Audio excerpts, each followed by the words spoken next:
All right, it's time. Lawrence Presman here, Matt Joseph, Ralph Michaels, and oh my God, I forgot to take my sweatshirt off, and it's a bit of a disaster. So I'm gonna do that while I pass the show to Matt. Matt, how are you? I know you're rolling. Tell us about your amazing runs. Well, I mean, it's the pro football show, but college football right now, I am the number one handicapper since week 2 in college football, hitting 59% and doing the team totals and stuff. And I think that there's some good angles. And I'm really excited to talk about another angle that I talked about a little bit on Monday on Wager Talk today, about finding props of guys that you would never think that you would ever bet on, because there are some props that the books just throw out there because they think nobody will touch them. And the last couple of weeks we've hit them. So other than that, it's just you trying to get me angry before the show begins. And I know how much everybody enjoys when I'm angry. Well, I mean, Matt, it's really not hard to get you angry. You take things so personally. It's like you and Nick Foles are married or something. No, it's just that Nick Foles is in a bad system with a bad coach and no offense. Yeah. Well, let's hope you're not in a bad system. It's the Presidential Address, Week 11, Ralph Michaels. I freaking love you, man. How have you been? Doing great, Matt. You said the key word. When you're a handicapper, you never say never, because it doesn't matter how much you hate a team. It doesn't matter how much you dislike a player. If there's value on that player, all those feelings get put aside. We will happily bet that player. We will happily back that team or back that player in that situation. And then we'll continue hating them on after that. So, you said the perfect thing. There are no nevers when you're handicapping. If a book, we're not forced to make a bet. A book has to put a number on that game or on that player. And our job is to find the value when they put up a bad number. Boys, I think we went 1-2 on our consensus plays last week. Is that correct? Yeah, I think the Jets scored. So, it was, oh my God, what happened? Totally Matt's fault. Probably. Yeah. We had Washington loser, Chargers over winner, and the Jets under. That was a loser. So 11-12 on the season in the consensus plays. We're going. I will say this, Prez. I just tweeted this out. In 32 years, only 7 times has an NFL team had 34 or more first downs and lost, like the Washington football team did this past weekend. Yeah, we're going to talk about Washington and every other game on the board. Welcome to the chat room, everybody. I love you guys for being here live with us. Mike Tetz, I read your text about this being the best show for NFL, and Ralph is great, et cetera, et cetera. Thank you so much. Chris, Michael, Chance, I love having you guys. Simo, Johnny Outlaw, I heard you want a shirt. Superman, thanks for waking up at 3 a.m. wherever you are to be here and then to cut the show up. Let's hit that like button, guys. I want to get to 200 by the end of the show. Ralph, trends and angles to start. Let's go. Give us the best.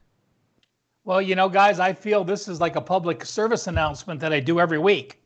It continues. NFL totals 48 or less have gone under the total 55.4%. NFL totals of 48.5 or more have gone over 66%. Wow. What an amazing split at that 48. 55.4% to the under at 48 or under. 48.5 or more, 65.6% to the over. So keep that in mind. If you guys follow the show, we've talked about it enough. Don't be afraid to play those high totals. Don't be afraid to play those low totals under. They're there for a reason. And also, these small away dogs. In the NFL this season, small away dogs from +1 to +5.5 have gone 31-17, 65% against the spread. Folks, those are just 2 simple things that you can check each week. Mark off those games that fall into the category. We're going to be talking about KC. We're going to be talking about revenge. And again, I went on a rant a few weeks ago on how overused the term revenge is, but this is one situation where it's not. If the team loses the division game as a home favorite, like Kansas City did to the Raiders in the second game, that's simply it. You lose the first game as a home favorite against a division foe, you are 66% against the spread in game number 2. Love it. And listen to this subset. You lost the first game as a home favorite. You have a win percentage over 60% like Kansas City does. And you're an away favorite or a dog of up to +4. And then I threw out the final game of the season because there was a couple games, you're resting starters. You don't care about revenge when you have the playoffs on deck and you're resting starters. KC falls into that situation this week. Baltimore next week. Yes. Since 2014, 18-1, including 13 straight winners in that revenge spot. Keep an eye on that. The Cleveland Browns interest the hell out of me. Prez, we talked about this on Wager Talk today. A team that scored 10 points or less and won like the Browns did. You know, there's only been a handful this year that have scored 10 points or less in this high-scoring season.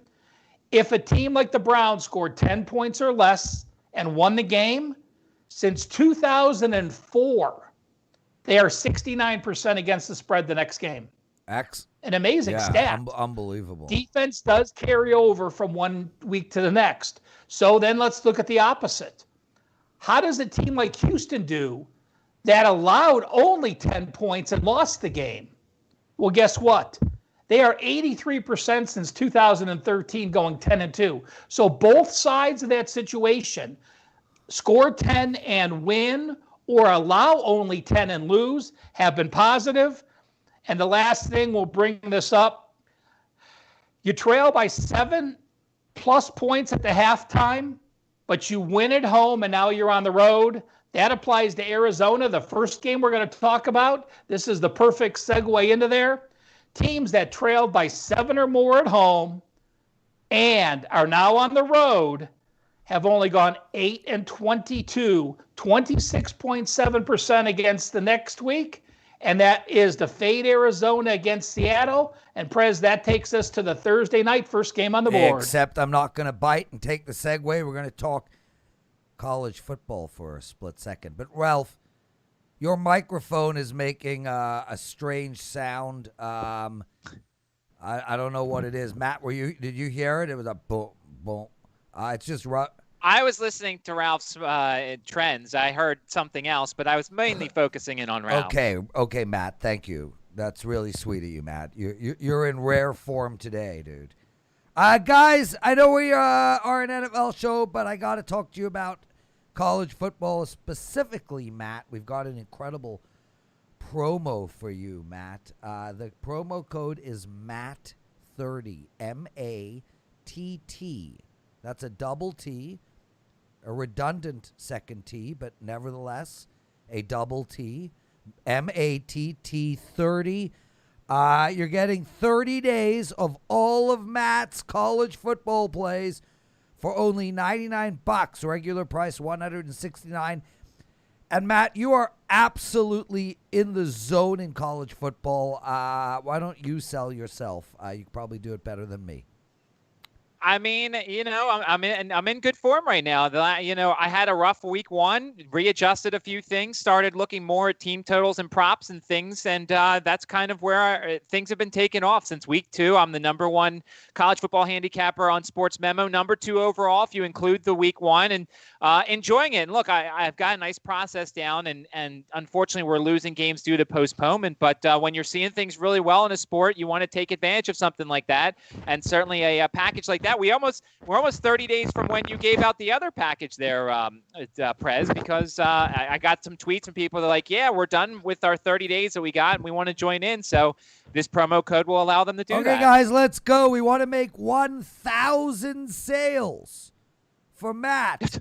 That's MATT 30, 59% in college football this year. And Matt, not only you're number 2, I think, offhand in Wager Talk and Sports Memo. Number 2, number 3. I mean, your college football has been ridiculous. So, guys, please take advantage of that.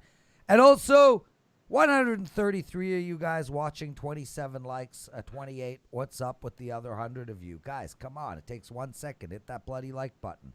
Now, Ralph, we'll get into Seattle and Arizona. And I'm in play on this game. It's been up for a few days now.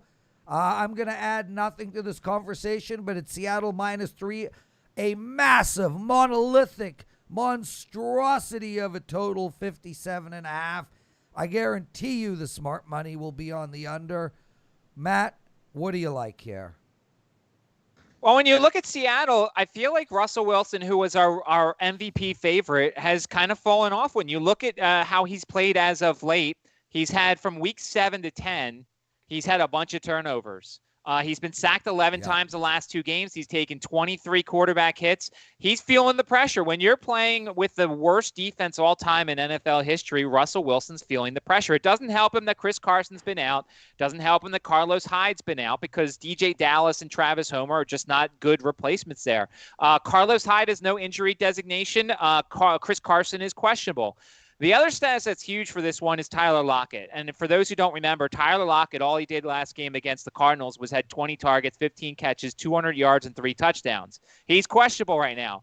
I'll say this, and I don't think a lot of the books, I was just looking at one book, and they don't have a lot of the receiving props up yet for Seattle. But if someone puts David Moore up, I might take a shot there on some David Moore props because I think he leaps into the role over Tyler Lockett if he doesn't play. DK Metcalf is going to see Patrick Peterson the moment he gets off the bus, and Patrick Peterson won that matchup last time, although we do remember that, DK Metcalf had that screen pass for a touchdown in overtime that was taken away because of holding.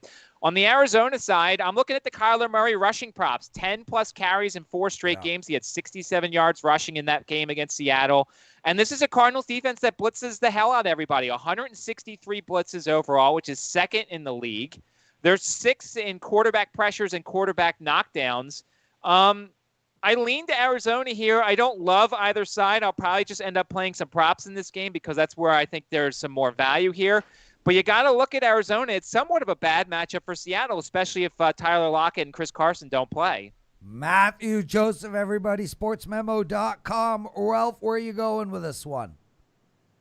Well, we talked about Russell Wilson, his 5-0 start, what he did with his touchdown and interception ratio. Well, 10 turnovers the last 4 games. That's why they're 1-3 in the stretch. You look at Arizona, very few teams in NFL history have had 5 straight games with 30-plus points scored like the Arizona Cardinals have. Prez, you talked about how it would be foolish to play a total of 57.5 or higher. Well, I can tell you in NFL history, there have been exactly 23 totals of 57.5 or higher. They have gone 16-6-1 against the spread to the over. So I'm not worried about playing it. I actually do like the over in this game. You look at the first game. Let's remember, there were 1,091 total yards. There were 64 first downs. You don't find many NFL games with 2 teams each topping 30 first downs. I think we get the same this week. Seattle's defense isn't getting better. The LA Rams, the LA Rams played very conservative offense last week. So you look at Seattle and you'll say, oh, they only gave up 389 yards. Well, it's not the way I look at it. I am going to take the over in this game. I'm not going to have an opinion on the side.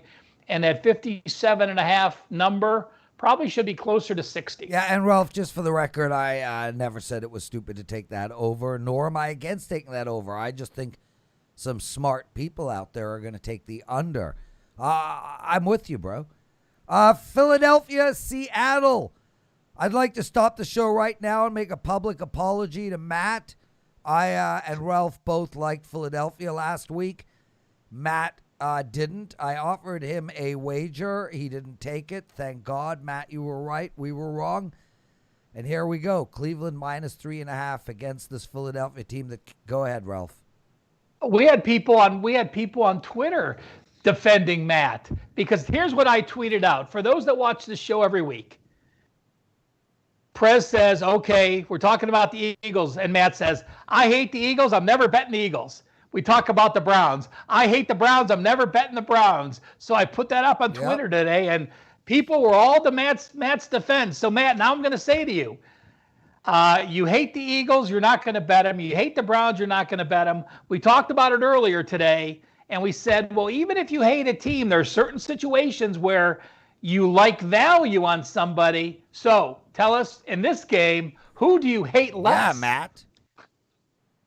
All right, so first off, before we do that, looked at the weather already. Rain is in the forecast, and there's supposed to be some wind, 11 to 15 miles. Now, it's not going to be 50 miles an hour. There's not going to be the gusts that we saw the last 2 times, but there is going to be some wind.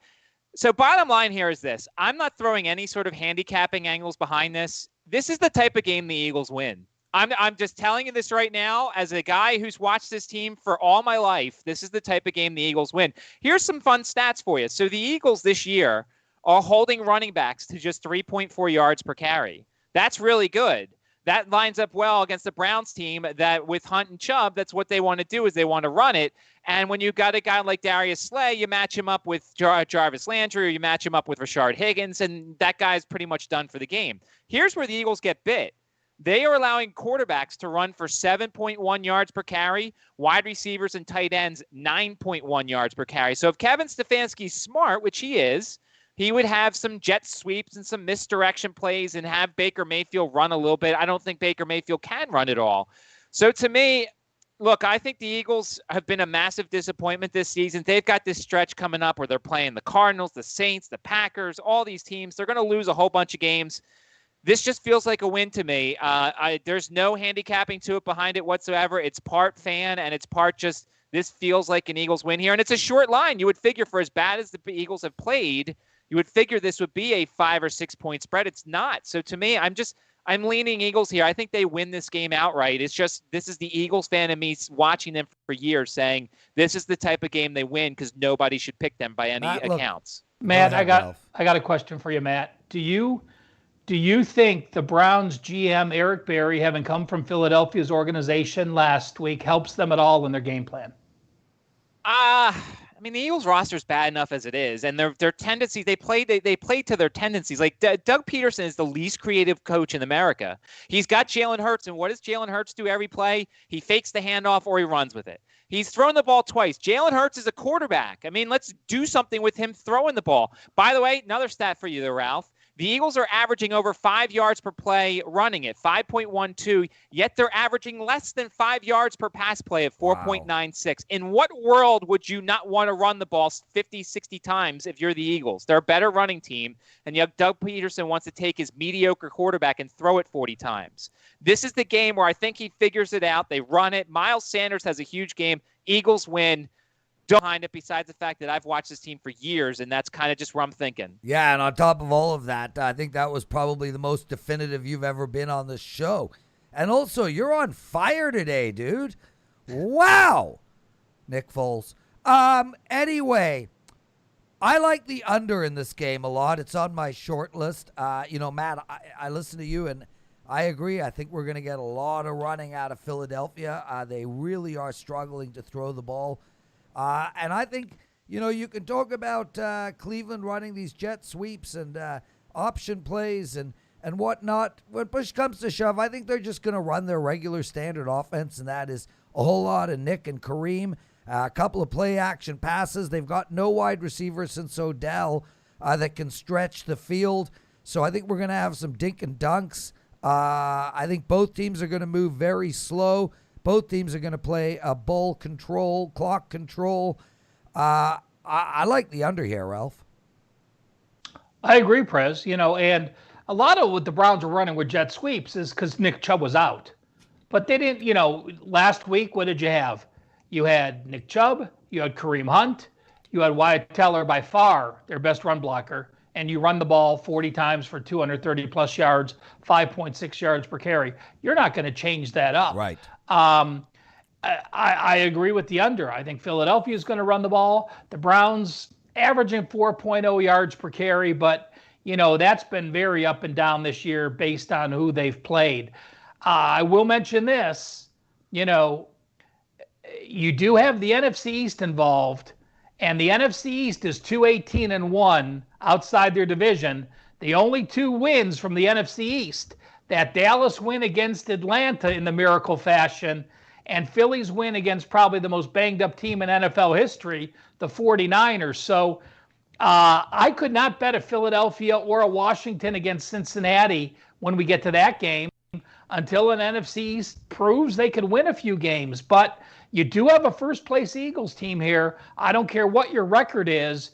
There has to be a different sense of confidence on this team being in first place, knowing that if you do enough to win, it doesn't matter what your record is once you get to the playoffs. So that's the type of team that I think starts to play much better defense, as long as they don't turn the ball over. They're a team, I think, that is going to run the ball more, like Matt said. We'll see if the coach agrees with us. Ralph Michaels, everyone. You can see him daily, 12 to 1 Eastern on Wager Talk today, and you can get him and his plays at wagertalk.com. Also, the best Twitter follow we got. No offense, Matt, and anybody else. Guys, Atlanta, coming off of a bye, feeling good about themselves since Raheem Morris took over. Really, had they have beaten Detroit, and they should have, they would actually be in a similar position in Minnesota, a team that has a shot. Now they find themselves +5, total of 51, going to New Orleans. No Breeze. Teddy and I talked about this game a lot on Monday on Wager Talk today. Look, I think Jameis Winston's going to be able to stretch the field. I think that's going to open up some plays for Alvin Kamara. With that said, I can't bet New Orleans because Jameis Winston might put up 450 yards. He also might put up 4 interceptions. I like the over in this game. It's on my short list of 7 right now. It's likely going to be a play for my clients. 51 is the total. I don't think there's any team that can stop this Atlanta offense. And while Atlanta's defense is pretty porous, so I think this game's going to go over, and I think we're going to see some deep balls from Jameis Winston. Matt, what do you like? The over is always in play when Jameis Winston's your quarterback. I enjoyed last year taking those overs because as much as Jameis Winston would do things, he'd throw interceptions for touchdowns to the other team. And so here's the other part that is concerning, though, for something like that. You know that Sean Payton, who thinks he's a genius, is going to use Taysom Hill and way too much in this game. And Taysom Hill always has that 1 or 2 games a year where it's like, oh, Taysom Hill, he's a mutant. He does everything. He runs, he catches, he throws. This feels like another one of those games. And I want to get confirmation before I put this over in that Jameis Winston is going to be the starting quarterback because I don't think the Saints offense is as good with Taysom Hill. I don't think he's going to put Taysom Hill there. But Sean Payton's also a lunatic, so therefore he could. You're right about the Falcons, though. That offense, Calvin Ridley figures to come back. He should actually be more busy because, remember, Marshawn Lattimore does well against Julio Jones. Last year, Julio had 9 targets, 3 catches for 79 yards against Lattimore.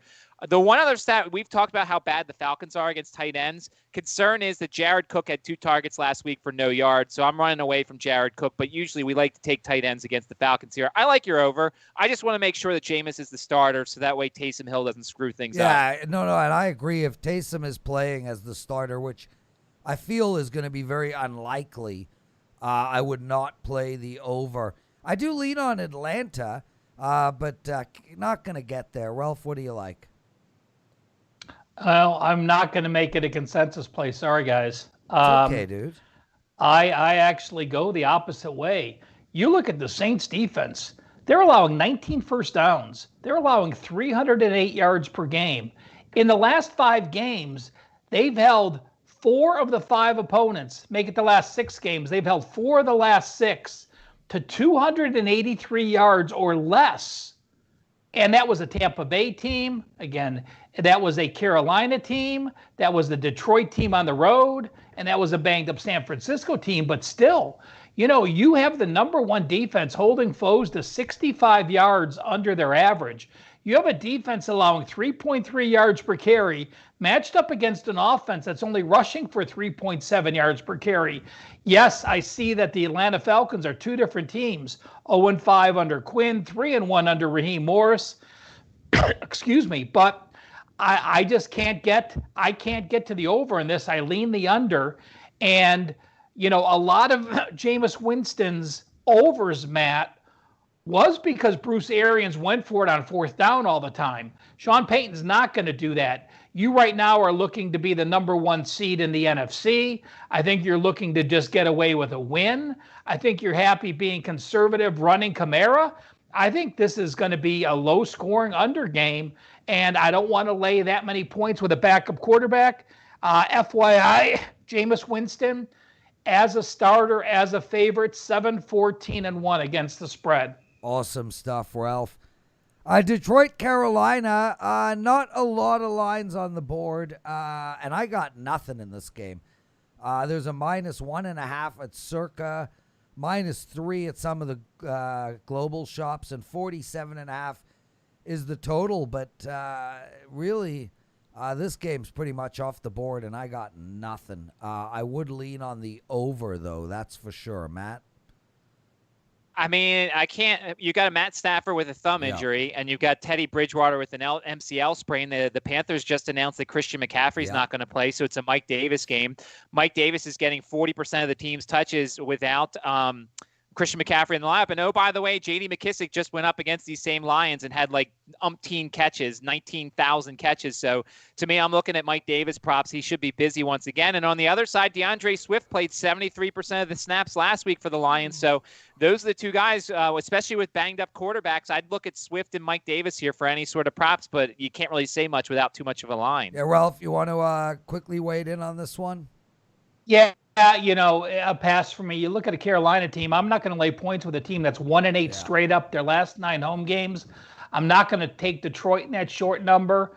But for those that say, oh, P.J. Walker, if he's going to be the starter from the XFL, do remember this. P.J. Walker was Matt Rule's quarterback at Temple, and they play very well together. So this Carolina team will not lay down on offense if it is P.J. Walker. Yeah, and one thing we've seen with Rule is they don't have a punter on their team.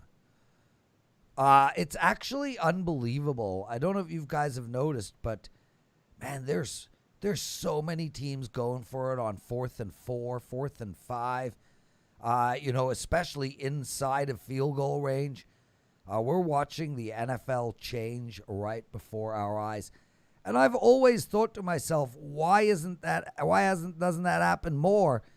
I mean, Jesus, just run the ball all 4 times. Come on, man. You can't get 3 yards every time. Well, we've seen younger analytical head coaches come in. Sean McVay started that. Matt Rule, again, just coming over from the college game. So with these younger head coaches and the analytics playing more and more in place, and there's more people doing analytics that have proven that, these are the numbers. So the NFL's just changing to what the numbers have said. They just have been slow to react to those analytical numbers. Yeah, and yet Dallas hires Mike, I'm a moron, McCarthy. New England, Houston.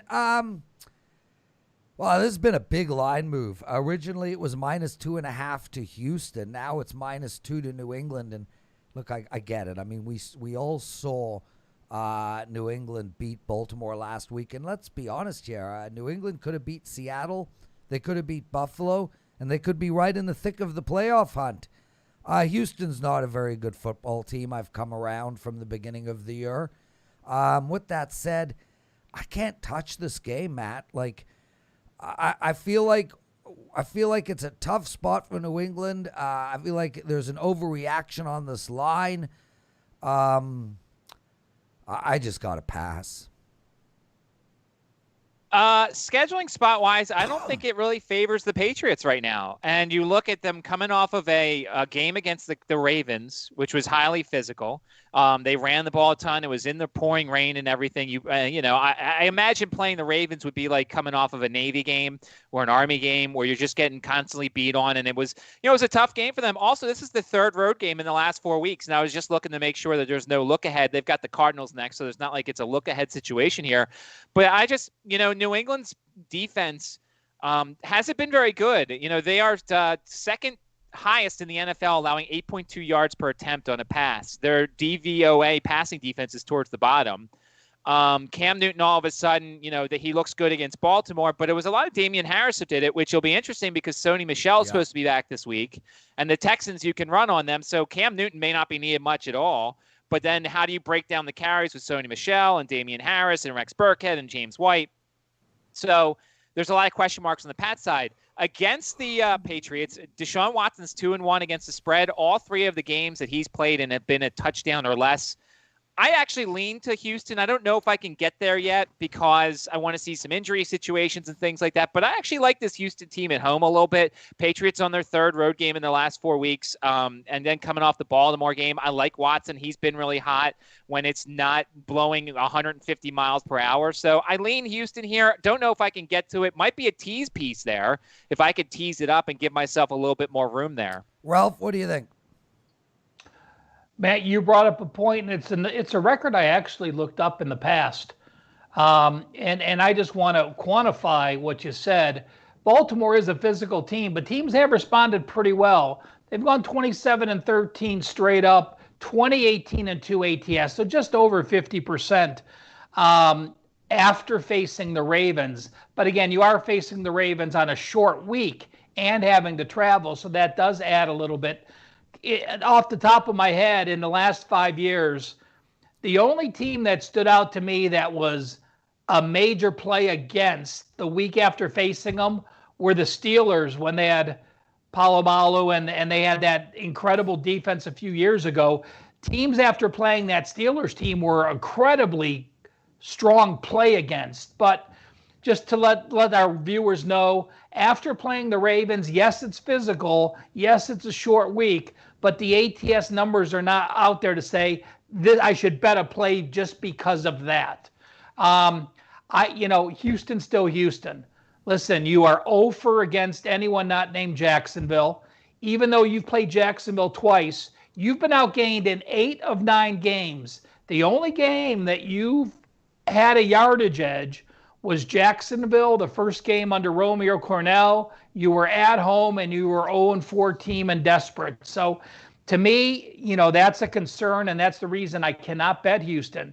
But Deshaun Watson, you have a quarterback who has a 9-0 ratio the last 4 weeks and is 1-3 against the spread. Well, what does that tell you? It tells you the defense hasn't been playing well, giving up what they did to Cleveland in the weather, giving up 412 yards on the road to Jacksonville, giving up 601 yards against Tennessee. So to me, it's a game where, me and you both. Even though this line move is where it is, I have a team that wants to run the ball against an opponent allowing 5.2 yards per carry.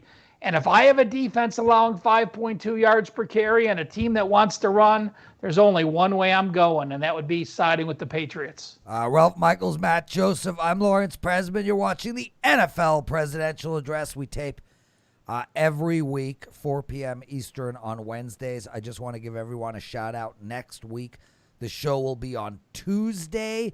That's because of Thanksgiving. So Tuesday, Ralph, what time are we doing it? 3 p.m. or 5? I don't know. It'll depend on, I guess it doesn't depend on any other show, right? We'll do it. Let's just do it at the same time. Okay, 4 p.m. Eastern next Tuesday for the Week 12 version. Guys, right now I got Cleveland under as the only consensus play. I know, Matt, you didn't actually say Cleveland under, but your analysis led us there. Is that fair? Yes. I will go along with that, yes. Okay, perfect. Pittsburgh, Jacksonville, awesome. This game's great because I like Jacksonville a lot, and my balls are this big, so I won't be releasing them. That's pretty much my analysis. I just don't have the balls. I don't think Pittsburgh is nearly as good a team, certainly not as good a team as their record states. They're not the best team in the league. I don't think they're even the second best team in the league. Jacksonville's hanging in, man. They played tough against Green Bay. Oh, God, why couldn't they give me that one last drive? 204 people would have been out of the Circus Survivor. There'd be 100 left, including Carmen. Come on! Okay, I'm done my rant. I'm going to take the points here. I just don't think I can release them to my clients. And let me tell you guys, history suggests, and Teddy and I had a good chuckle last night on the phone about this, I don't have the balls to take the Jets. I don't have the balls to take Cincinnati. And I don't have the balls to take Jacksonville. I guarantee you that's a 3-0 card because I won't release them, and then I will sit up all night Sunday pissed at myself for not having the balls to do it. I do want to ask you something, Ralph, about this Pittsburgh game, and I will right after Matt's opinion. Matt, how do you? Where are you going here? I agree with you. This screams Mike Tomlin special like they had against Dallas. I mean, this just screams they've got Baltimore on Thursday and Thanksgiving. It's a game that means the world to them. I just wish it wasn't Jake Luton. Now, look, Jake Luton hasn't been terrible. He has not been a problem. They're not going to be able to get James Robinson on track. They're not going to be able to, I think Mike Hilton's going to Keelan Cole out of the slot. It's not going to be able to do very much. The corners are going to lock down DJ Chark, and there's no tight end to speak of here. Jacksonville's defense is not terrible. When you look at Pittsburgh, they're only averaging 2.55 yards per carry the last 3 weeks. You know they want to get the run game going because it's been a massive disappointment. But to me, this screams Mike Tomlin letdown special. I know either today or yesterday he made some joke about this is not the Big Ten or anything, basically calling out the fact that they're not going to be let down. But it's what they do. It's what they do. But I like you. I can't actually physically hand that out to everybody. But Jacksonville plus 10 is the only way I can go in this game. Ralph, I want to talk to you about this situational stuff. I spoke to Marco Sunday night, and he was saying Jacksonville. Pittsburgh finds themselves in a tough situation, back-to-back. It's a sandwich game. They got Baltimore coming up next. They're going to be looking ahead to Baltimore. Ralph, I understand this look-ahead stuff in hockey, because oftentimes you're playing 2 games in 2 nights, 2 games in 3 nights. I can't for the life of me understand logically how a team would be looking ahead a week later. Now, I understand it's a Thursday game, but we talk all the time about, next Sunday they got, it's Seattle, and next Sunday they got the Rams, so therefore they're going to be ignoring, Cincinnati. I don't get it. They got a week to worry about the next team. It makes no logical sense that these grown adults would be looking ahead when it's 7 days later. Can you explain that whole thing to us?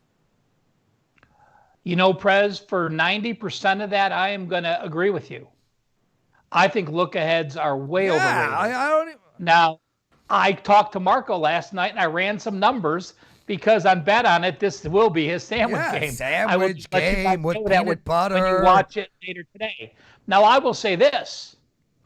I went up and I looked at how Tomlin does with Baltimore on deck. He's actually 17-11 against the spread. Now, on the flip side, though, Harbaugh with Pittsburgh on deck has been very poor. So, what does that mean? Now, the reason I do believe there is some look-ahead theory in this game is because, number one, when you're undefeated, you have a negative ATS record. You start having pressure on you because you want to win every game. Other teams are more concerned.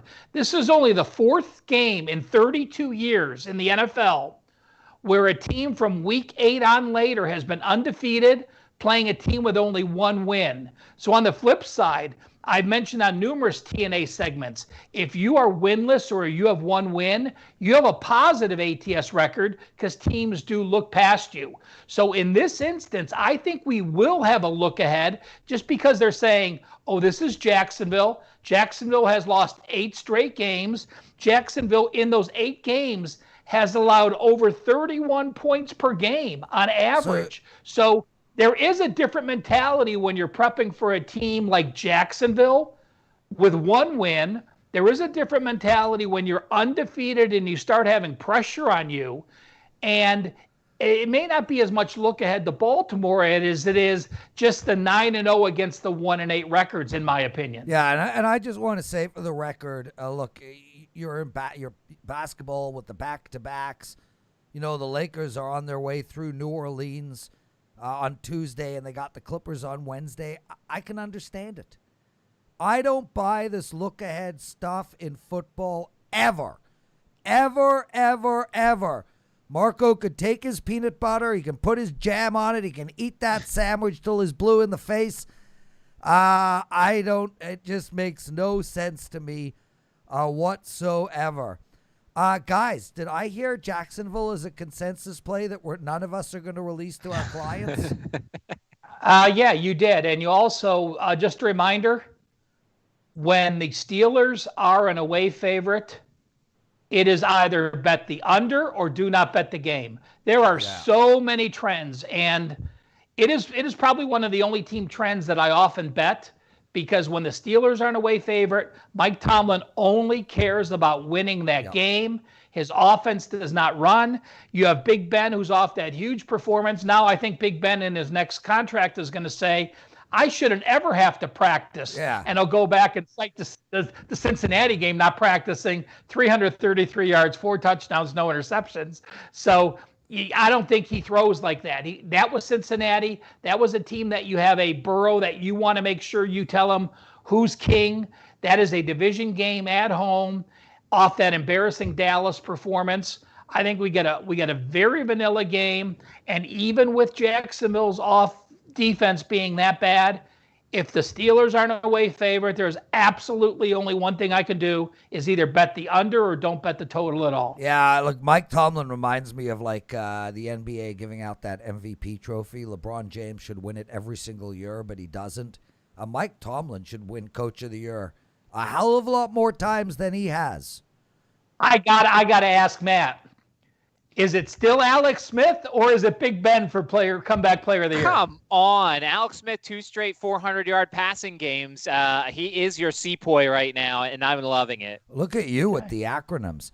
Guys, hit that like button for us, please. It's really, really appreciated. 400 of you guys watching the show. 84 likes. That's 326 likes missing. How's that for fast math, huh? Okay, let's go. Green Bay, Indy. I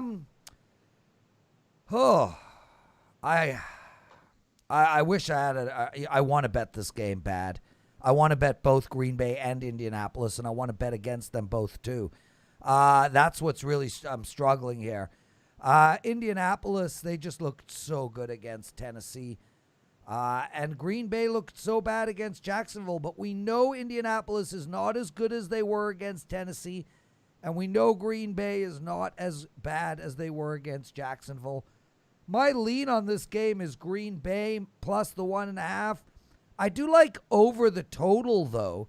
I think we're seeing this Indianapolis team stretch the field a bit, which really did surprise me.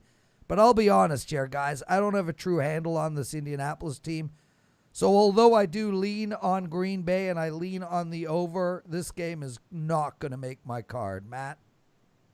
Well, I'll start off with this. I'd like Ralph to go into the database if he can and tell us about the situations when you've got a sandwich, because it's Colts playing the Titans last week and they've got the Titans next week. I don't know if that's something he can look up. Is this like a Nutella one or? Well, or it's a vegan sandwich maybe. I don't know. Whatever they eat in Tennessee. But portobello mushrooms with crispy green pepper. Okay. By the way, so this is one of those things that we talked about last week and we've talked about in the past, the team totals being stagnant and the total not, because what you said, this total's in the 50s. 51. And 51. And so the Colts team total's 24.5 and the Packers team total's 23.5. That adds up to 48. So there's 3 points of value, whichever way you think. I actually lean to the under here, Prez, in terms of the Colts have allowed the fewest 40-plus yard passing plays at 2 and the 6th fewest 20-plus yard passing plays with 25. I'm not ready to say it the Colts are this fast break offense. And I think that the Colts are built well enough.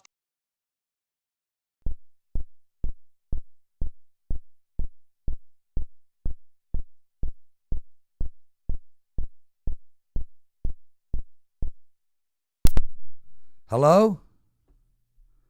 Hello? Hello? Chris? Yeah, what's up? My computer literally just shut down. Hold on. Oh, yeah, there we go. Okay, good deal. Sorry, guy. My computer literally just stopped. Okay, well, we're Matt and we're carrying on. I do like Indy in this game. I look at what Indy's done on offense. They're tough with Phillip Rivers, and yeah, you could bash him all you want, but he's getting enough done. Losing to Baltimore in that Baltimore game, you have to remember they actually had a 339 to 266 yard edge. In the Cleveland game, they lost. They were outgained by 77 yards. And in the opener against Jacksonville, they actually had a 204-yard edge. So you have a defense that's allowing 290 yards per game. And again, I'm going to go to a defense where you have a defense that's holding opponents to 3.5 yards per carry. You have a defense that's allowing 62% completions, one of the top in the league. You're off a confidence building win against Tennessee. And teams with extra rest on Thursday that had a high scoring game of over 30 points, and now they're a small home favorite, 15-5, 75% against the spread. I do like the Colts this week. Guys, a quick apologies. Somehow I must have stepped on the power bar before the show begun, and the computer just ran out of power. Matt, what are you drinking? It's just water with some fruit punch in it. Okay, like the squirty squirt stuff? The powder stuff, yes. Oh, powder stuff. Okay. Guys, make sure to get Matt's college football, 1 full month of all his plays. Only $99. That's $79 off of the regular price. The promo code is MATT30, M-A-T-T 30, 59% in college football. Take away that first week over 60. Really in the zone, seeing it well, and should continue that run right through the end of the season. Okay, guys, let's talk Cincinnati, Washington, and I'll bottom line this. I like Cincinnati here, but like Jacksonville, I just don't have the balls to release them. I will not be on this play at all. I hate to say it, but this game is a pass for me, Matt. I like the Bengals in the first half, and I don't know if I'm going to take the spread or the Bengals first half team total. Washington has fallen behind by 10 or more at halftime in 8 of their 9 games this season. It's been a consistent issue for Washington. They just don't score early on, and they struggle defensively, and they've been a poor defensive team for a lot of the season. The question is, can Cincinnati keep Burrow upright? Because we know how good this Washington front line is now. Cincinnati has been good as of late up front offensively, and that's with all the issues that they've had injury-wise. I'd also like to see if Joe Mixon plays. There was talk that he was supposed to come back last week, and he didn't do it. They've averaged 5.6 yards per play their last 3 weeks, and if you look at some of the opponents the Bengals have played, they've done it against some good defenses. So to me, I'm going to take advantage of Washington's slow starting ability here and probably look at the Bengal team total for the first half. Now, it's not up right now.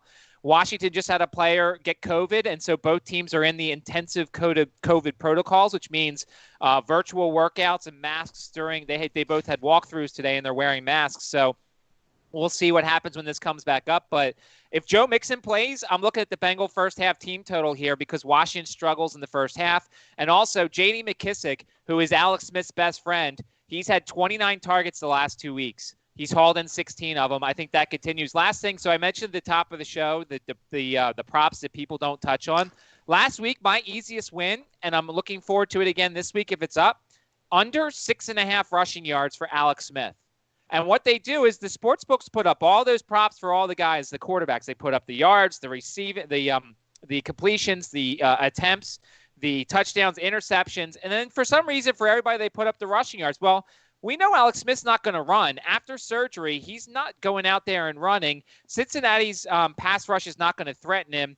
I think the under, once again, if they put up Alex Smith rushing yards, is in play here. It's a prop you probably would never look at, but I think you should because I don't see him running under any sort of situation. That makes a lot of sense. Ralph, what do you like in this game?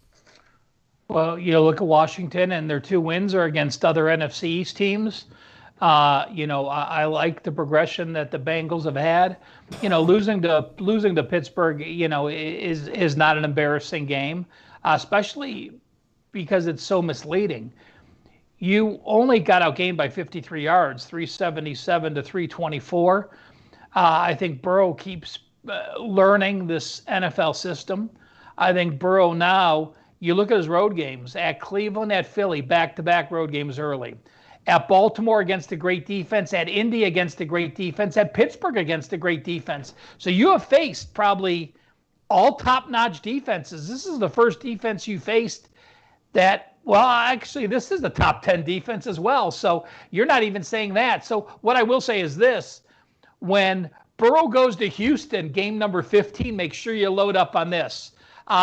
This is one of those games that I like. I like Cincinnati. I would normally get to the window, but one of my gambling creeds is this. Until a team learns to win on the road, I am not going to bet you as a favorite or a short dog. Cincinnati, their last 17 road games, 0 wins, 16 losses, and a push. Until Joe Burrow wins on the road, I will not be betting the Bengals unless they are getting 5 or more points, which isn't the case today, which won't be a case against the Dolphins, and which may not be the case against the Texans until they prove they can win a road game. It makes total sense to me. Guys, a game that I think a lot of people are going to be betting, Tennessee +6 against Baltimore. 49 is the total, and I said this on Monday on Wager Talk today. Everybody knows I feel like Baltimore is a completely overrated football team. And I think these lines are inflated because people are just stuck on what Baltimore did last year. This is a team that has no offensive line, no really star wide receivers, no major, star running backs. Lamar Jackson's accuracy is, well, let's put it this way. I wouldn't let him shoot an arrow at my at an apple in my mouth. That's for sure. With that said, Tennessee's got a lot of problems too, but they do have the raccoon, and I think this game is going to be super slow, guys. 49 is the total. I'm looking at under in this game. I think you're going to see a whole ton of Derrick Henry run. I think Tennessee's going to really try to slow this game down to a crawl. I understand it'll set up some nice long play action passes, but Baltimore's defense is pretty good, one of the best in the league. Tennessee's defense is a disaster, but they did play a bend-don't-break game where Indy was able to march down the field at will, but did get a lot of field goals instead of touchdowns. I like under the total in this game, and I do like Tennessee if we could get it at 7. Matt? To me, this feels like the Colts game the Ravens played just a couple of weeks ago when we started shoveling dirt on Baltimore. And I think that, if I remember correctly, that was coming off their loss to the Steelers. And everybody said, okay, they're going to Indy. And remember, we watched that line. It flipped back and forth, and it was, Baltimore favored, Indy favored. And everybody said, we got to take Indy. And, of course, Baltimore came out, showed everybody what's up, and then they won that game. And, of course, since then it hasn't been very good. I really lean to the Titans here, and I think this could be a good tease piece right here, potentially. I know that it's only taken you past the key number of 10, but when you look at the Ravens' defense, Brandon Williams is likely out. He's their defensive tackle. Calais Campbell's most likely out. That's 2 guys up front. This is a Ravens defense. We just saw the Damian Harris run up and down, and now you've got Derrick Henry. And Tannehill is a good quarterback here to take advantage if they do commit too many guys in the box. To me, it almost seems, and I never want to say this because you never say this in gambling, it seems almost too easy to take the Titans here. It seems like you are right that people just blindly bet the Ravens. Yeah. Lamar Jackson's on pace to throw fewer touchdowns, more interceptions, and get sacked more. It's just not a good Baltimore offense. The one thing I'll point out here, and one of my prop hits from their last game when they played was Devin Duvernay, who's starting to get more snaps. He's a game breaker type, and if they start using him more than Miles Boykin, I think that's going to help out. But I lean to the Titans here. I might tease it up to get more points to feel more comfortable here, but Tennessee seems like the right side to me. Yeah, I'm with you 100%, Matt. Ralph, argue against us. This will not be a consensus play. Say what you want about Baltimore. I did. Losses to Kansas City, no problem. Lost to Pittsburgh. You had a 236-yard edge and you lost to Pittsburgh. And then a loss to New England. You had a 49-yard edge and you lost in pouring rain. You look at Tennessee the last 4 weeks. Outgained against Pittsburgh, only put up 292 yards. Outgained to Chicago. You put up 228 yards against Chicago. Indy, you put up 294 yards. The last 4 weeks, your offense hasn't done anything. Now you have a Baltimore team off their loss to New England. And listen, Baltimore played Pittsburgh, at Indy, at New England. That's as tough as a stretch you're going to get. I like Baltimore. I'm not going to back them here.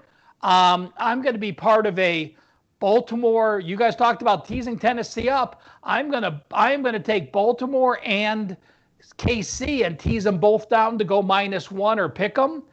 And this is one spot where I am going to say revenge matters. You have divisional playoff revenge from a home loss to Tennessee last year. And if people say, oh, Tennessee shut down Lamar Jackson and held him to 12 points, let me remind you, in that playoff game last year, Baltimore had 530 yards against Tennessee. Yes, they shot themselves in the foot, only scoring 12 points. Yeah, but Ralph, I mentioned that as well. I mean, Indianapolis up and down the field on Tennessee. This is a bend, don't break defense. So, yeah, I mean, that makes sense. Bend, don't break. They gave up 34 points against Indy. They gave up 31 points against Cincinnati. Yes, their defense sucks, but they have the raccoons, so I'm a fan. Dallas, could you imagine how that freaking tail smells? Anyway, Dallas, +7, 7.5 going into Minnesota, 48. Another game I'm going to outright pass on. But guys, don't sleep on Minnesota. This team's going to be 7-5 before you know it. And their defense is coming along. Look, if I have to bet this game, I would bet Dallas and the under, but thank God I don't have to bet it. Matt, what do you like? I think I like the Cowboys here. Yeah, look, I do. I understand.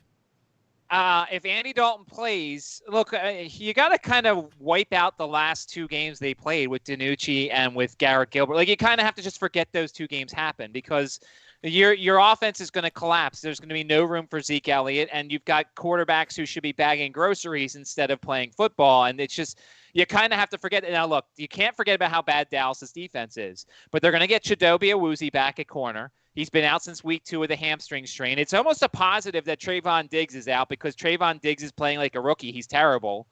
I have more faith in Dallas's offense here. Minnesota's defense, remember, their defense is terrible. Their corners are bad. They're not getting much pass rush. And it's just, when you look at this Vikings team, remember, this is a Vikings team that sold. They sold Yannick Ngakoue, who they had just traded this season. And now everybody, because Dalvin Cook goes nuts and Kirk Cousins finally wins a primetime game, they're like, oh, yeah, let's Minnesota. I might hold my nose here and take the Cowboys. I also think their team total's 18.5. I like that over there. I think they get 21 at least. Minnesota's defense is bad. I think people forgot that because Nick Foles made them look good on Monday night. Oh, how did he do that, Matt? I thought he was so great. It's 5. Whatever. It's 5 o'clock. I don't even want a response. Ralph, what do you like? Yeah, well, how bad is Minnesota's defense? They are number 25 as their opponents are allowing 35 yards more than their opponents normally average. So, that puts it in perspective. I still Zimmer home, non-division foe, 20 wins, 5 ATS losses. Dallas, I can't get over 10-3, 9-13. Even if Andy Dalton's back, I don't think he comes back in one game. I lean a little bit with the over, but I hate to do that off a short Monday night game. I will say this. Minnesota is another team that I will look to tease in that -1 category where I may be having some round robin teasers with those favorites. Guys, you're watching the NFL Presidential Address Week 11. Next week, we're taping on Tuesday, 4 p.m. Eastern. So make sure to join us then. Kansas City, it was 7.5, then 7, then 6.5, a few 6s, then 6.5, 7 again. Now we got more 7.5s. Total started at 55, went to 56, 7, 57.5, down to 57. Now there's 56.5s on the board. There's a lot of money all over the map on this game. I like KC, and I like the over, but disclaimer, I always like KC, and I always like the over. Matt, what do you like in this game? So we have to tell people, and some of the people in the chat already know, but Ian Rappaport tweeting about an hour ago, nearly the entire Raiders starting defense is going on the COVID list because of high-risk close contacts, but all are eligible to play if they continue to test negatively, some Saturday, some Sunday, but of course that means they're not going to practice. Add on to the fact of this magical, the victory tour lap that the bus made around Arrowhead last week, and you've got a pissed-off Chiefs team. And, oh, by the way, remember I talked about it 2 weeks ago, the Andy Reid teams before a bye have been terrible. Andy Reid teams after a bye are 24-5.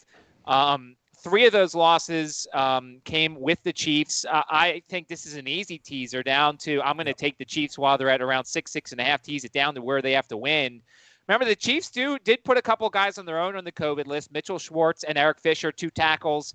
But the Raiders' defensive line's not very good, and who knows who's actually going to play. So, to me, this is an easy tease, taking the Chiefs down. They may even win this game without the teaser, but I think that this is going to be the easiest side, is teasing the Chiefs down. Yeah, and they're going to be part of my teaser as well. Ralph, what do you like? Well, I said it, earlier. They're going to be part of my teaser as well. And, you're 17-1 your last 18 games. You remember who the team you lost to. They lost as a home favorite, as the system said. I'm looking on my Twitter, and Brian Leonard chirped in on the tweet. Wait, did he flex? And, did he flex?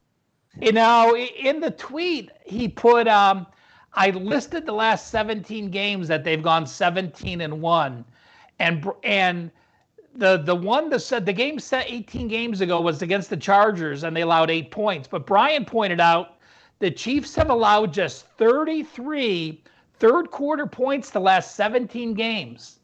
So their defense is only allowing 2 points per game in the third quarter. Great halftime adjustments from Andy Reid and his staff holding those foes. So thanks, Brian. That was, like I said, he tagged me on his tweet. So great tweet there. If I'm picking Mahomes to win a game off the bye with revenge, there's no reason we talk about anything more. I will say this, though, Prez. They are only 6-10-2 over under their last 18 games. So playing them as an automatic over isn't as sure as, oh, yeah, you are 15-3 ATS your last 18. Well, and funny that's why I'm down on the season. I got no problem admitting it. I can't get off that bloody KC over. Well, like last year, though, I started last year off super bad, and I had a monster run, and hopefully we got one coming up now. Guys, I just want to let you all know we're running a promotion. You have it till Friday. Flex. That's all you got to do. Take a picture of yourself flexing. Tweet it out, include me, Teddy, and Wager Talk, and use the hashtag PrezFlex on Friday. We'll take a look at all the pictures. We'll put them up on Wager Talk today. We'll pick the winner. You'll get $100 in wager bucks, and you aren't going to win or lose based on the size of your biceps. So, Matt, you do have a shot. It's literally about the coolness of your picture. So make sure to send a picture of you flexing in. Tweet it out. Include Teddy, me, Wager Talk, hashtag PrezFlex. Ralph, we're waiting on yours. Marco did send one in last night. Granted, it was him eating chicken wings, but he considered that a flex. So, hey, who am I to say that that's not considered a flex? Anything you want to add to that, Ralph? Nope. Matt? I got the white piece of paper up for you there. Nothing like a good white piece of paper. Miami -3.5 going into Denver. 45 is the total. If you've been listening to Wager Talk today, you know one thing. We, and Teddy especially, has been on Miami all the way. This team, Brian Flores for Coach of the Year. Let's start there, Matt. Yes, no? Yeah, probably. Yeah, I don't see it any other way. Drew Lock looks like he's injured. I'm gonna go with Miami here, Matt. I don't see any reason why to stay away from this team. They have been money for weeks now. I'm going to keep riding the hot hand.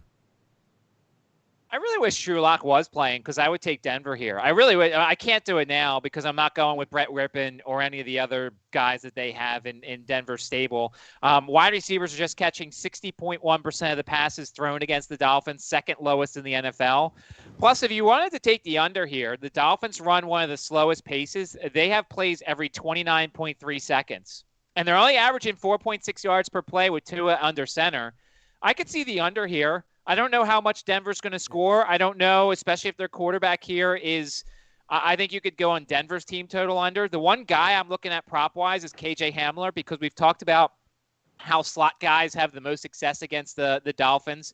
And Hamler has 10 catches on 20 targets the last 2 games. And no matter who the quarterback is, the slot guy and the tight ends are usually their most reliable. So to me, I might be looking at some KJ Hamler props against the Dolphins because slot guys do the best against Miami. Ralph Michaels, any thoughts here?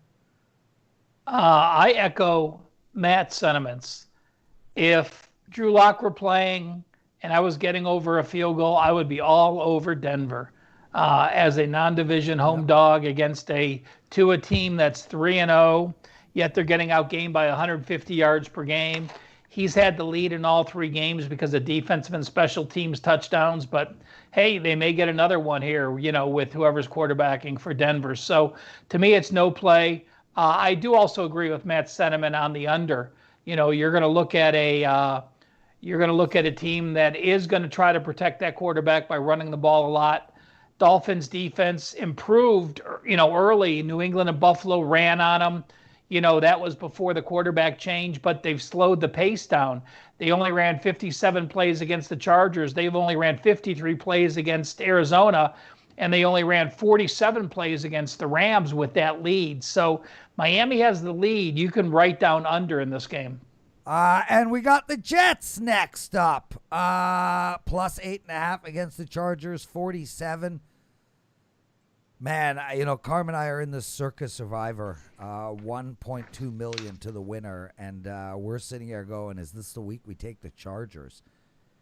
So let me ask you, Matt, money line, is this the week I take the Chargers? No. That's what I'm saying. I need to know who else you have, but no, this is not the guaranteed win everybody thinks it is. Yeah, I'm nervous as hell about this game. I actually like the Jets plus the points here. Where are you going?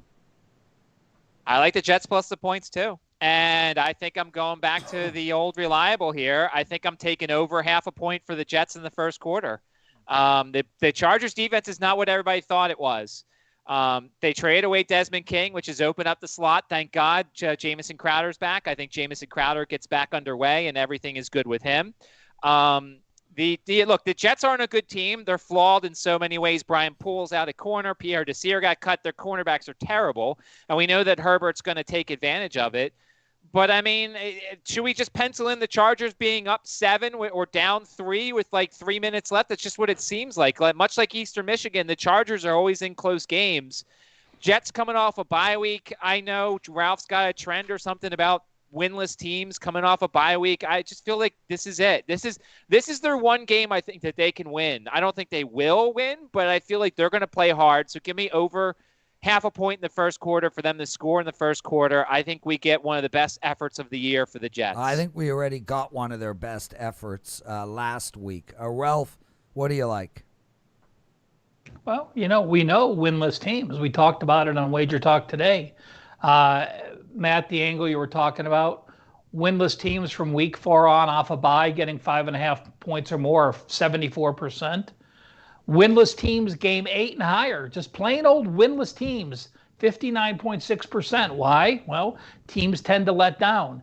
And then we look at this Chargers. What the hell did the Chargers do to deserve this big of a favorite?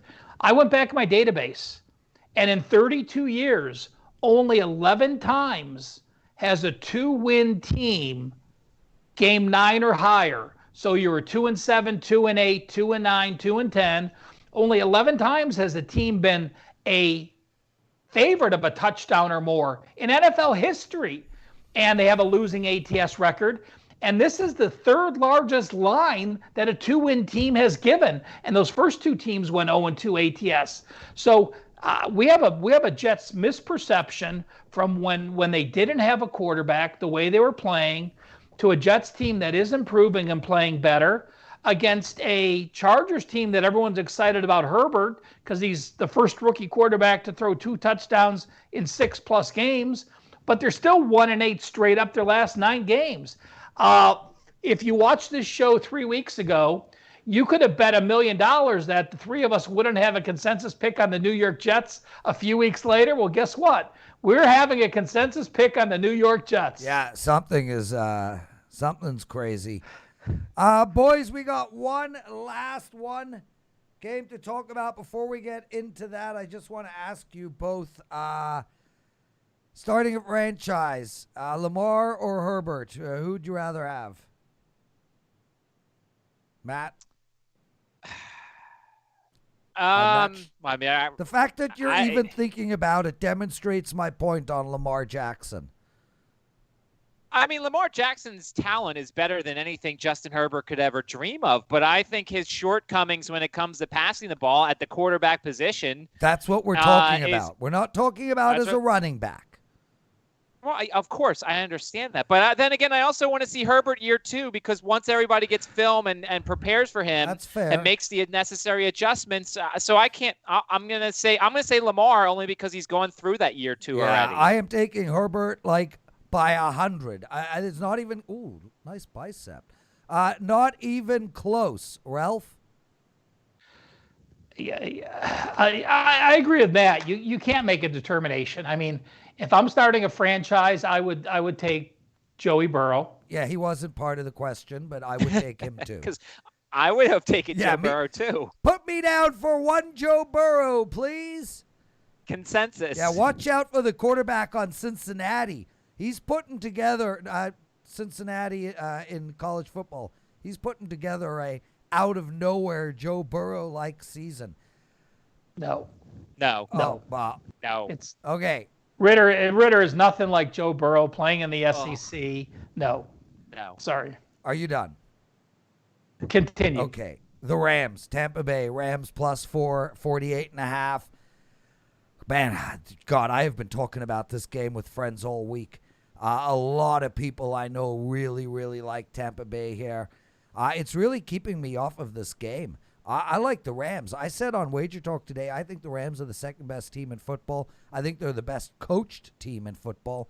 I don't know if you guys have noticed, but Sean McVay's a bloody genius. I mean, he doesn't have weapons. Goff isn't that great. They don't have some world-class wide receiver. They have no world-class running game. They have no world-class tight end. Their offensive line is good but not great. Yet they just keep moving the ball up and down the field nice and slow, playing ball control. But most interesting, and check this out if you guys haven't noticed. Ralph, have you seen what the Rams are doing when they're coming out of the huddle? No, not enough to answer your question. Matt, have you seen what's going on? They're lining up for the play. I don't know what else are they doing. They're running up to the line. They are running up. They are waiting until they're waiting until about 6 seconds to go, and then they are running to the line, getting into position and snapping the ball immediately, not allowing the defense to make a move. It is genius. Sean McVay is a god. I love the Rams. What's genius, Prez, is a defense allowing 296 yards and 31 sacks. That's what's genius. I love the Rams. Matt, what do you like in this game? I mean, I would take half the quarterbacks in the league over Jared Goff. Including I'm Nick not Foles, a Jared Goff. I have no doubt. Well, that's personal preference because Nick Foles is a winner when it matters. It matters. It hasn't mattered this year. The Bears are going nowhere, guys. Let's be honest, Ralph. So basically, another quarterback has to get him all the way to the game that matters, and then he wins it. He won a bunch of games the Super Bowl year. Let's settle down here. He did beat the Falcons and the Vikings. Trent Dilfer, Jeff Hostetler. Shall I continue? Can you focus All on right. this game, please? I got to go. All right, work come out. on, Matt. Let's go. I'm trying to. I lean to the Rams here. I do. Even though I don't like Jared Goff. I mean, the Bucs defense has been highly overrated. I mean, you watch them the last couple weeks. They don't look very good. We've talked about them, and they start out the season so well. The other thing that was concerning for me is Bruce Arians said earlier this week, we're a tired team right now. They have not had their bye week yet. And I think we touched on this during the preseason when we talked about this division, and we said, look, Tampa Bay, when you've got a 97-year-old quarterback in Tom Brady, having a bye this late is going to hurt you. Now, after the bye, they get refreshed, and that's going to be a different story. But this is a team that has some older pieces. Gronk is an older piece. You know, there's some other guys who have been in this league for a while. So to me, I like the Rams. I like Sean McVay. I lean that way. I don't know if I'll actually get to the window on it, but I don't like a tired team right now being led by a 97-year-old quarterback, and so that's why I can't play the Bucs right now. Ralph? That 97-year-old quarterback looked pretty good last week, throwing 28 of 39 for 334 yards. I'm going to make it simple, guys. There's one stat I look at when I am looking at Tampa Bay. Brady's only been sacked 14 times. But in 3 games, he's been sacked 3 times. The loss to New Orleans, 3 sacks. The loss to Chicago, 3 sacks. The loss to New Orleans, 3 sacks. You have a Rams team that gets pressure with 31 sacks, a Rams team that allows 97 yards per game rushing, a Rams team that is allowing 296 yards per game.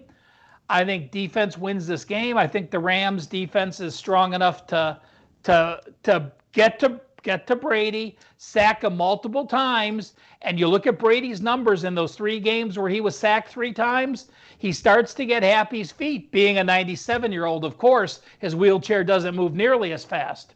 So, Ralph, I'm hearing that we got a 4th consensus play on tap, the Rams. Yeah, let's finish it off with a Monday night winner. Hell. Okay, guys, let's quickly get to our teasers. My teaser, and this will actually be a premium play released to our clients. I'm going with Kansas City and Green Bay in my teaser, 6.2 team teaser. I will be betting it. I will be selling it. It's yours for free. Watching the NFL Presidential Address. Matt? I mean, I've got Kansas City. I still haven't decided yet which else, if it's Tennessee that I'm throwing in there or somebody else. So I think it's definitely Kansas City. You're right, but I don't know who the other team is yet. Ralph? Well, I don't think we've ever had an episode where someone's teasing one side and I'm teasing the other. I'm teasing Baltimore down. I'm teasing Minnesota down. I'm teasing KC down. There you go, guys. That's the show. The consensus plays. We have 4 of them up for you guys, and they are, in no particular order, Cleveland under the total, Jacksonville plus 10. I can't believe I'm saying this, but the Jets and the Los Angeles Rams, guys, it's been such a pleasure. Everybody make sure to use MATT30 as your coupon promo code over at Sports Memo. That's MATT30. 30 days of Matt's college football for $99. And we'll see Matt Friday on Wager Talk today. We tape next Tuesday. Stay with us. Be with us. Join us. Ralph, Matt, thanks for your time. Guys, it's tricep and back day. I'm going to work out.